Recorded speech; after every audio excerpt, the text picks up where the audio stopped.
Jangan sampai ada lagi yang menyuarakan lagi mengenai urusan penundaan, urusan perpanjangan.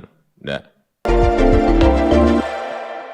Presiden Joko Widodo kembali mengeluarkan pernyataan tegas soal penolakan terhadap wacana penundaan pemilu maupun perpanjangan masa jabatan.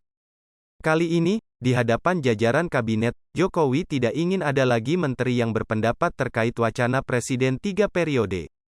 Hal itu diperingatkan Jokowi dalam sidang Kabinet Paripurna di Istana Negara, Selasa, tanggal 5 April tahun 2022. Jangan sampai ada lagi yang menyuarakan lagi mengenai urusan penundaan, urusan perpanjangan. Enggak. Saya rasa itu yang ingin saya sampaikan. Jokowi bahkan meminta para menteri tak menimbulkan pernyataan yang menuai polemik dan lebih fokus pada pekerjaannya. Sampaikan dengan bahasa rakyat dan langkah-langkah yang sudah diambil pemerintah itu apa dalam menghadapi krisis dan kenaikan inflasi, dan jangan menimbulkan polemik di masyarakat, fokus pada bekerja dalam penanganan kesulitan-kesulitan yang kita hadapi. Selain isu wacana jabatan 3 periode, Jokowi juga menyampaikan pentingnya pernyataan menteri memiliki sense of crisis. Kemudian, ia menyinggung masalah minyak goreng yang dinilai tak ada kejelasan solusi dan akar masalahnya. Diketahui, isu wacana penundaan pemilu maupun masa jabatan presiden beberapa kali muncul, walaupun sempat mereda. Awalnya wacana penundaan pemilu datang dari usulan para elit partai politik.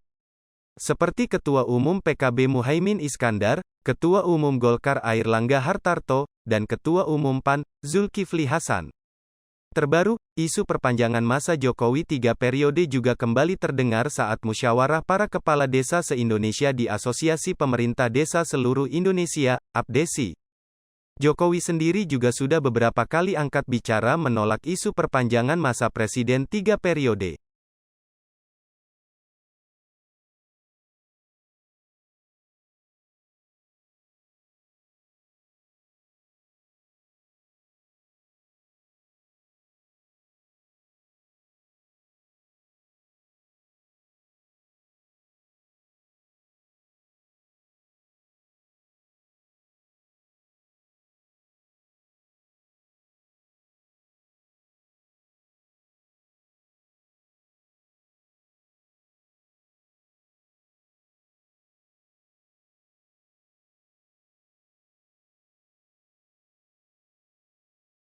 Hai pemirsa Sri Popo TV, jangan lupa komen, like, dan subscribe, serta tonton